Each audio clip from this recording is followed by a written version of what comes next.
33వ అధ్యాయము 14వ వచనంలో దేవుడే మాట్లాడుతున్నాడు ఇర్మియా ప్రవక్త ద్వారాగా. ఎవరి గురించి మాట్లాడుతున్నాడు? ఇజ్రాయెల్ ప్రజల గురించి, యూదా ప్రజల గురించి మాట్లాడుతూ ఉన్నాడు. ప్రియమైన దేవుని బిడ్డలారా, ఏమని మాట్లాడుతున్నాడంటే, ఇదిగో నేను చెప్పిన మంచి మాటలు నెరవేర్చే దినములు వచ్చుచున్నవి, వచ్చేయన్నవి. దేవుడు ఏం చెబుతున్నాడు ఆ ప్రజలకి? ఇజ్రాయెల్ ప్రజలు, యూదా ప్రజలు కష్టాల్లో, చెరలో నలిగిపోతూ ఉన్నప్పటికీ, ఆ బబులోను చెరలో ఉన్నప్పటికీ, భయంకరమైనటువంటి ఆ బానిసత్వపు కట్టల్లో తెచ్చుకోలేని పరిస్థితుల్లో ఉన్నప్పటికీ దేవుడు వారితో మాట్లాడుతూ ఉన్నాడు. ఆ ప్రజల గురించి మాట్లాడుతూ ఉన్నాడు. ఇదిగో నేను చెప్పిన మంచి దినములు నెరవేర్చే దినములు వచ్చుచున్నది. అంటే నేను చెప్పిన మంచి మాట. ఏ మాట చెప్పాడు యేసయ్య? ఏ మాట చెప్పాడు? ఆయన చెప్పిన మంచి మాటలు నెరవేర్చే దినములు వచ్చాయి అని ఇశ్రాయేలు ప్రజలు సంఖ్యలు తెరిచిన రీతిగా, ఇశ్రాయేలు ప్రజలు యూదా ప్రజల్ని ఆ బబులోను చెరలో నుండి విడిపించి నడిపించిన రీతిగానే దేవుడు చెప్పిన మంచి మాటలు నేటికి నెరవేర్చబడ్డాయి. ఈ రోజున మనము కూడా చూసినట్లయితే లోకంలో పాపంలో పడిపోయాం. లోకమనే చెరలో, వ్యభిచారమనే చెరలో, త్రాగుడనే చెరలో, అబద్ధమనే చెరలో, రౌడీజమనే చెరలో, నరహత్య చేసే చెరలో మనం పడిపోయి ఉన్నాము. అయితే దేవుడు ఏదో ఆ రోజు చెప్పాడు, నేను చెప్పిన మంచి మాటలు. ఏమిటి ఆ మంచి మాట అంటే? మన ప్రజల రక్షణ కోసం మనం రక్షించబడే ఒక మంచి మాట. మన రక్షణ గురించి పలికినటువంటి దేవుడు, అదే ఆయన మంచి మాట. ఈ రోజున మనం రక్షించబడడానికి దేవుడు ఎప్పుడో ఆయన ఒక మంచి మాట పలికాడు. ఏమిటి ఆ మంచి మాట అంటే? రక్షణ. ఆ రోజు ఇర్మియాతో మాట్లాడాడు, ప్రభుతో మాట్లాడాడు దేవుడు. ఈ రోజున సేవకులతో మాట్లాడుతున్నాడు. యేసుక్రీస్తు ప్రభుతో మాట్లాడాడు. ఆయన చెప్పిన మంచి మాటలు నెరవేర్చే దినములు వచ్చుచున్నవని ఆ ఇజ్రాయెల్ ప్రజల గురించి, యూదా ప్రజల గురించి మాట్లాడారు. ఎందుకంటే వాళ్ళు చెరలో ఉన్నారు.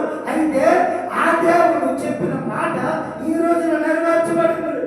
మన కోసం యేసుక్రీస్తు ప్రభుల వారు వచ్చి ప్రాణం పెట్టి మన పాపములు, మన శాపములు ఆయన కల్వారి శిలువలో రక్తాన్ని చిందించి కొట్టివేశాడు. అంటే ఆ రోజు చెప్పిన మంచి మాట, దేవుడు చెప్పిన మంచి మాట మన రక్షణే. మన రక్షణ గురించి చెప్పాడు. కాలగమనాన్ని దృష్టిలో పెట్టుకొని దేవుడు చెప్పిన మాట నెరవేర్చే దినములు వచ్చాయి. వచ్చుచున్నవి కాదు, వచ్చాయి. ఆ రోజు చెప్పాడు వచ్చుచున్నవి అని. కానీ ఆ ప్రజలు విడిపించిన రీతిగా దేవుడు మనం కూడా పాపములు, శాపములు ఉన్న మనల్ని కూడా విడిపించాడు. అంటే ఆయన చెప్పిన మంచి మాట నెరవేర్చే దినము వచ్చాయి. పాపములో నుండి దేవుడు మనం రక్షించాడు. ఆయన సువార్త వాక్యం వినిపెట్టి, ఆయన మాటలు వినిపెట్టి, ఆయన సత్యం కలిగినటువంటి, జీవం కలిగినటువంటి మాటలు దైవ శ్రావకుల ద్వారా వినిపెట్టి ఏం చేశాడంటే మనకు రక్షణను కలగజేశాడు. ఇదే దేవుడు చెప్పిన మంచి మాట. నీ పరిస్థితులు ఎలా ఉన్నాయి? ఎలాంటి పరిస్థితులను ఉన్నాము? కానీ నీ కష్ట దినాలు పోగొట్టే రోజులు దేవుడు మళ్ళా నీకు మంచి దినాలు సమకూర్చే రోజులు, అవి దినం దగ్గరలోనే ఉన్నాయి, సమకూర్చబడ్డాయి. కానీ దాన్ని నువ్వు తీసుకో. దేవుడు చెప్పాడు, నేను చెప్పిన మంచి మాటలు నెరవేర్చే దినములు వచ్చాయి. నీ జీవితంలో దేవుని యొక్క మాటకు విలువ ఇవ్వగలిగితే నీ జీవితాన్ని దేవుడు, నీ కుటుంబాన్ని విలువగా దేవుడు ఉంచుతాడు. హల్లెలూయా. ప్రియమైన దేవుని బిడ్డలారా, ఈ రోజున నీవు కూడా దేవుని యొక్క వాగ్దానంపై విశ్వసించినట్లయితే దేవుడు చెప్పినటువంటి మాట నాకు కాదులే అన్ను పరచను పెట్టకుండా ఇశ్రాయేలు ప్రజలు, యూదా ప్రజలు నడిపించిన దేవుడు, విడిపించిన దేవుడు నన్ను కూడా నా చెరల నుంచి విడిపిస్తారని దేవుని మాటను నమ్మగలిగితే, దేవుని శక్తి కలిగినటువంటి మాట, దేవుని వాక్యం, ఆ దేవుని వాక్యం మీద నువ్వు విశ్వాసం ఉంచగలిగితే, దేవుని వాక్యాన్ని వినగలిగితే, దేవుని వాక్యం ప్రకారం నడుచుకోగలిగితే, దేవుని వాక్యం ప్రకారం నడుచుకొని నీ జీవితాన్ని సరి చేసుకొని యేసయ్యకి నీ హృదయాన్ని అప్పగించుకోగలిగితే ఖచ్చితంగా దేవుడు ఏం చేస్తాడంట? ఇది ఒక దినం వస్తుంది. ప్రియమైన దేవుని బిడ్డలారా, ఒక 2 చెట్లంట, ఒక 2 చెట్లు ఉన్నాయి. ఒక చెట్టు అడవిలో పచ్చగా బాగుంటుంది, ఒక చెట్టు ఎండిపోయింది. ఈ ఎండిపోయిన చెట్టును చూసి పచ్చగా ఉన్న చెట్టు ఏమంటుందంటే, చూసావా నేను ఏ కాలంలో పచ్చగా ఉంటాను, కానీ నువ్వు మాత్రం ఎండిపోయావు చూసావా అని చెప్పేసి ఆ చెట్టుని ఎగతాళి చేస్తుందండి. ఎగతాళి చేస్తుంటే ఒకానొక రోజున దేవుడు చెప్పాడు కదా, వర్షం పడింది పేద విధవరాలకు, భూమి మీద వర్షం కురిసేంత వరకు నీ కుటుంబంలో కరువు రాదన్న రీతిగా ఆ వాక్యాన్ని ఆ చెట్టు ఏం చేసిందంటే, ఆ వాక్యాన్ని విని తగ్గించుకొని దీన మనసు కలిగి నిరీక్షణ కలిగి వేచి చూస్తున్నది. దేవుని యొక్క వాక్యంపై ఆ చెట్టు అంట దృష్టి నిలుపుతూ ఉన్నది. ఆ చెట్టు చూసి, నువ్వు పచ్చగా ప్రతి కాలంలో, వేసవి కాలంలో, ఆ వసంత కాలంలో, చలికాలంలో, ఎండాకాలం, అన్ని కాలాలలో నువ్వేం చేస్తూ ఉంటావు, పచ్చగా ఉంటావు. ఈ రోజున నాది ఎండిపోయిన పరిస్థితి కావచ్చు, ఒకనొక రోజున నా దేవుడు నన్ను కరుణించే రోజు రాబోతున్నది, నా దేవుడు నా కోసం మాట ఇచ్చాడు, నెరవేర్చే రోజు రాబోతున్నది. మనుషులు మాట ఇస్తే నెరవేరవు, కానీ మాట ఇచ్చింది శాస్త్రంలో నేను నిన్ను సృష్టిని సృజించిన సృష్టికర్త అయిన దేవుడు, సర్వశక్తి కలిగిన దేవుడు. ఆ దేవుడు మాట ఇస్తే మాట తప్పినవాడు. ఆయన చెప్పిన మంచి మాటలు నెరవేర్చే దినములు నా జీవితంలో వస్తాయని ఆ చెట్టంట విశ్వసించి విశ్వాసంతో దానితో పలుకుతున్నది. ఆ చెట్టుతో ఇంకొక చెట్టుతో పచ్చగడిగడిగలాడితే చెట్టుతో పలుకుతూ ఉన్నది. అయితే ఒక రోజు రానే వచ్చింది వర్షాకాలంలో దాన్ని చిగురు మరలా ఏం చేసింది, మరలా ఎండిపోయిన మొక్క చిగురు ఇంపోర్ట్ చేశాడు దేవుడు. హల్లెలూయా. ఈ రోజు ఎండిపోయిన పరిస్థితుల్లో నీవు ఉన్నావేమో, చల్లారిపోయిన స్థితిలో నీవు ఉన్నావేమో, అప్పుడు సమస్యలు, ఆర్థిక ఇబ్బందులు, పాపంలో, లోకంలో, శాపంలో నీవు ఉన్నావేమో. ప్రేమైన దేవుడు బిడ్డలారా, నా దేవుడు ఒకనొక రోజును ఆ దీవెన వర్షాన్ని నీ గృహం, నీ హృదయంలో, నీ కుటుంబంలో కురిపించి నిన్ను ఆశీర్వదించి ఆయన చెప్పిన మంచి మాటలు నెరవేర్చే దినములు రాబోతున్నాయి. కానీ నీవు ఏం చేయాలంట, ఓపికగా నిశ్చితంగా ఆ చెట్టులో ఉండాలి. అయితే ఆ చెట్టు అంటుందంట, వర్షం వచ్చింది, ఆ చెట్టు బాగా ఫలిస్తూ ఉంది, ఫలాలు ఇచ్చింది. అంటే ఎల్ల కాలంలో ఈ చెట్టు పచ్చగా ఉంటుంది, కానీ ఈ చెట్టుకు ఫలాలు లేవు అని చెప్పేసి దేవుడు మాట్లాడుతున్నాడు. అయితే యేసుక్రీస్తు ప్రభుల వారు కూడా అంజూరపు చెట్టు దగ్గరికి వచ్చేసి ఏం చేస్తూ ఉన్నాడు, ఆకలిగా ఉన్న సమయంలో చెట్టు మాత్రం పచ్చగానే ఉంది అంజూరపు చెట్టు, కానీ దీనికి ఫలాలు లేవు కనుక దేవుడు చెప్పించాడు.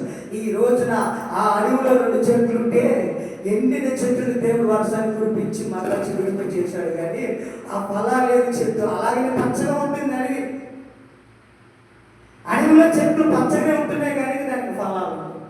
ప్రియమైన దేవుడు పెట్టారా, ఈ రోజున నీవు ఫలాలు లేని చెట్టు వల్ల ఉన్నావేమో, ఫలాలు కలిగిన చెట్టు వల్ల నా దేవుడు చేయాలనుకుంటున్నాడు.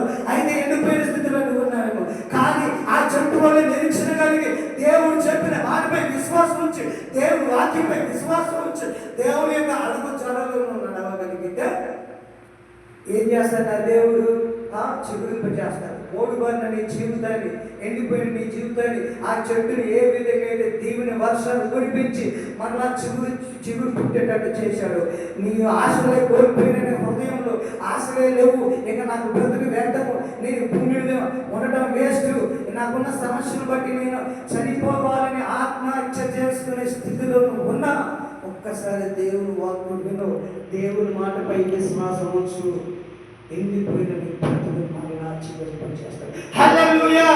ఎందుకో తెలుసా ప్రియమైన దేవుని బిడ్డలారా, ఈ రోజుల పరిశుద్ధుల కోసం కాదు, ఎండిపోయిన బ్రతుకులు చిగురించడానికి, చాలా ఉన్న ప్రజల కోసం రక్షించడానికి ఆ రోజు ఎందుకున్న దేవుడు ఈ రోజు సాకులను అనేక మందికి దేవుని యొక్క మాటలు వినిపింపజేసి రక్షించడానికి, ఆ యొక్క కుటుంబాన్ని సాగు ద్వారా ప్రార్థన చేస్తే నీ కుటుంబ పరిస్థితిని మార్చడానికి నా దేవుడు ఒక సేవకుని ఏర్పాటు చేసుకుని నీ కుటుంబంకి రావాలని ఆశపడుతున్నాడు, నువ్వు హృదయంలోకి రావాలని ఆశపడుతున్నాడు. ఒక్కసారి దేవుడు చెప్పిన మాటలో ఉంటావా, నీ హృదయంలో దేవుడికి చోటిస్తావా, దేవుడు చెప్పిన మంచి మాట నెరవేర్చే దినములు వచ్చాయి, దేవుడు చెప్పాడు నీ జీవితంలో మంచి జరుగుతుంది, ఒక మంచి మాట చెప్పాడు, ఎందుకు నేను హృదయాన్ని బాగు చేస్తానని చెప్పాడు. అలాగే దావీదుకు కూడా ఒక మంచి మాట చెప్పాడు.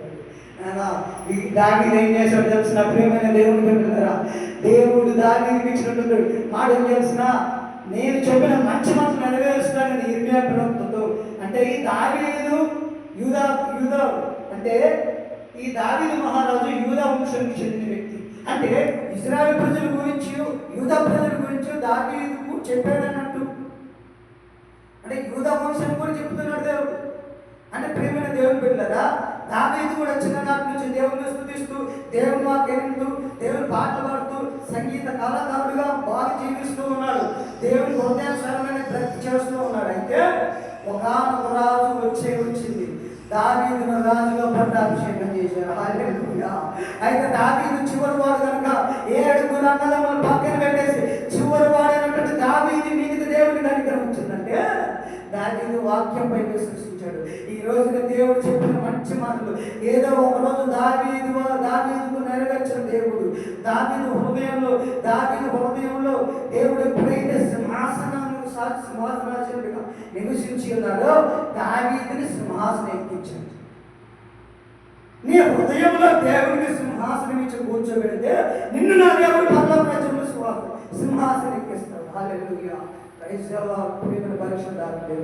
ఈ రోజున మాట్లాడుతున్నాడు కనుక మన వాక్య ప్రకారంగా ఉండగలిగింది. దావీదుకు దేవుడు మాట ఇచ్చాడు. నెరవేర్చే దేవుడు దగ్గర పడ్డాయి వచ్చి ఆ రోజున దేవుడు దావీదుని ఆశీర్వదించి ఏం చేశాడంట, ఆ రాజ్యానికే ఒక రాజుగా పట్టాభిషేకం చేశాడు. ప్రేమైన దేవుని బిడ్డ, ఈ రోజు మనం కూడా దేవుడు చెప్పిన మంచి మాట నెరవేర్చే దేవుడు వచ్చుతున్నాం కనుక మనం ఏం చేయాలంటే ఈ వాగ్దాన్ని చేత పట్టుకొని మనం ప్రార్థన చేసుకుని, ప్రభా ఒక్కసారి ప్రభా ఎండిపోయిన నా జీవితంలో మరలా చివరిలో చేయగలుగుతున్న శక్తి కలిగిన మాట మాట్లాడగలరు ప్రభా.